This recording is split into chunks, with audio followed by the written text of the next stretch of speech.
हमारी फिल्मी दुनिया दिलचस्प कहानियों से भरी हुई है। कहानियों का दौर कोई भी रहा हो, जब हम उन्हें सुनते हैं तो उन दास्तानों में ठहरा हुआ वक्त हमारी नसों में घुलने लगता है। दोस्तों, बात 1944 की है। अंग्रेजों का जमाना था। प्रभावशाली व्यक्तित्व और ऊंचे कद वाला एक कश्मीरी नौजवान दया किशन फिल्मों में अपनी किस्मत आजमाने के लिए मुंबई आया। वी शांताराम ने उसे मिलने के लिए प्रभात स्टूडियो बुलाया। जब उस नौजवान ने बोलना शुरू किया तो वी शांताराम मंत्रमुग्ध होकर उनकी गरजदार आवाज को सुनते रहे। शांताराम ने नीली आंखों वाले उस लड़के से कहा, तुम तो बिल्कुल किसी यूरोपियन की तरह लगते हो। इसका नतीजा ये हुआ कि वी शांताराम ने अपनी फिल्म राम शास्त्री के लिए दया किशन को चुन लिया। यही दया किशन आगे चलकर डी के सप्रू के रूप में मशहूर हुआ। पृथ्वी के टुकड़े टुकड़े होने पर भी यदि तुम्हें अपने स्थान से गिरना पड़े तो मुझे और भी आनंद हो।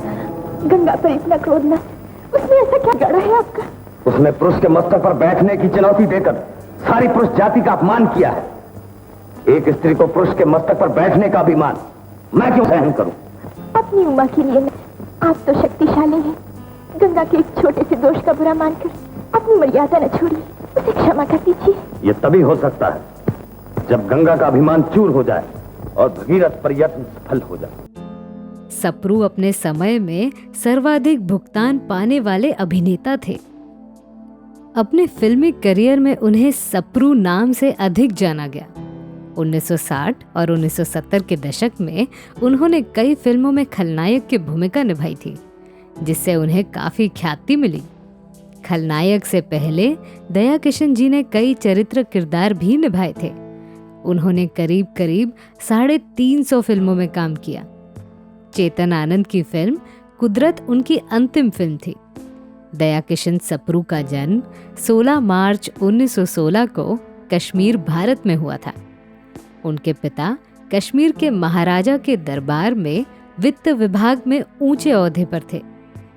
अंग्रेजों का जमाना था और उस दौर में बीए करने के बाद युवा दया किशन सप्रू ने पीडब्ल्यूडी विभाग में ठेकेदारी शुरू कर दी। उसी समय उनके फुफेरे भाई फिल्मी पर्दे पर दिखाई देने लगे।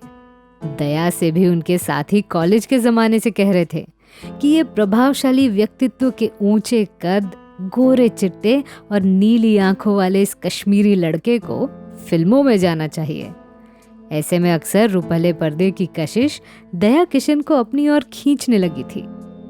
एक दिन दया किशन मुंबई जा पहुंचे फिल्मों में हाथ आजमाने के लिए। वो साल था 1944। उनके फुफेरे भाई ओंकार नाथ धर उर्फ जीवन ने दया किशन को फिल्म निर्माताओं से खुद जाकर बात करने की सलाह दी। दया किशन वी शांताराम से मिलने प्रभात स्टूडियो जा पहुंचे। कमरे के बाहर बैठे दया किशन पर नजर पड़ी तो वी शांताराम ने उन्हें अंदर बुला लिया। जब दया किशन ने अपना परिचय देने के लिए बोलना शुरू किया तो मंत्रमुग्ध वी शांताराम उनकी गरजदार आवाज को सुनते रहे। वी शांताराम हिंदी, पंजाबी, अंग्रेजी और उर्दू में धारा प्रवाह बात करने वाले इस जवान से खास प्रभावित हुए। सप्रू की पहली फिल्म राम शास्त्री में उन्होंने पेशवा का छोटा सा रोल किया। ये फिल्म अपने समय की हिट फिल्म थी। प्रभात की ही अगली फिल्म लाखा रानी में उन्हें बतौर हीरो लिया गया और वेतन तय हुआ 3000 रुपए। इतनी बड़ी रकम की उन दिनों कोई अभिनेता कल्पना भी नहीं कर सकता था। अपनी असरदार उपस्थिति के चलते जल्द ही कई फिल्में सप्रू के हाथ लग गई।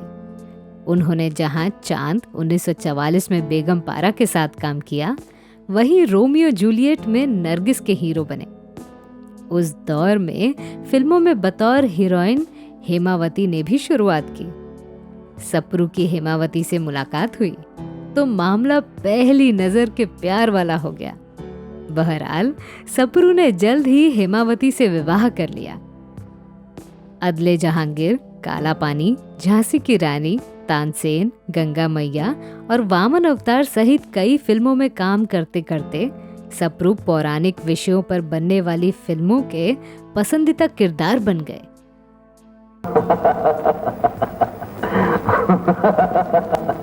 आज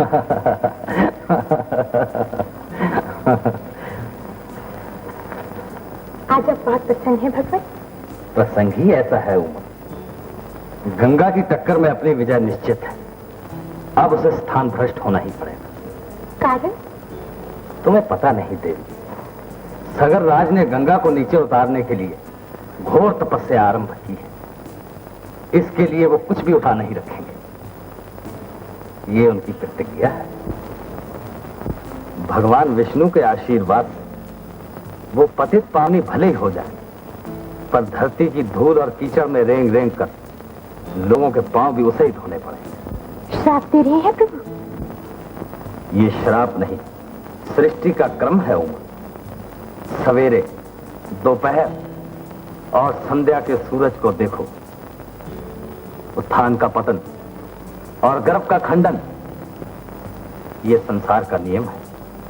इस नियम को स्वयं सूर्य नारायण भी नहीं तोड़ सकते, तो गंगा की क्या शक्ति। शबिस्तान 1951 वो फिल्म थी जिसमें सप्रू ने पहली बार खलनायक का किरदार किया और उस रोल में भी उनकी जमकर तारीफ हुई।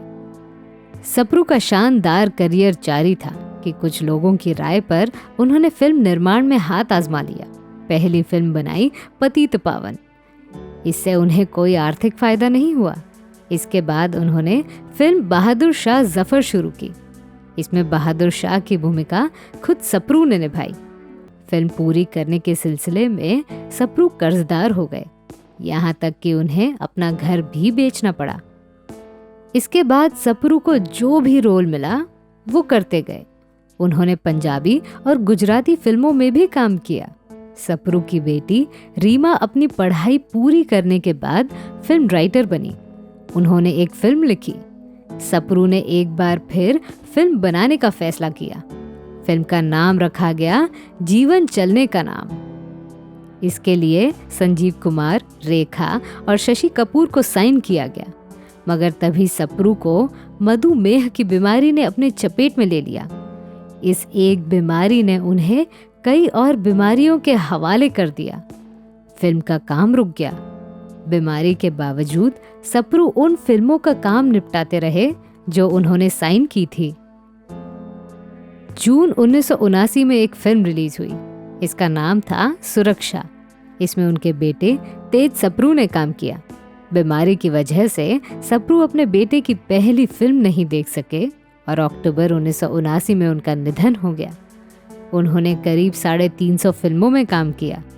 चेतन आनंद की फिल्म कुदरत उनकी अंतिम फिल्म थी।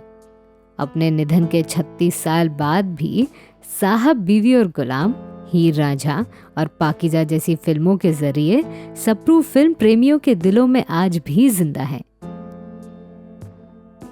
तो मैं थी आपकी अनामिका। मेरी सुनाई हुई कहानी आपको कैसी लगी ये हमें कमेंट सेक्शन में ज़रूर बताइएगा और हमारे channel biography and real life stories को सब्सक्राइब करना न भूलें। नमस्कार।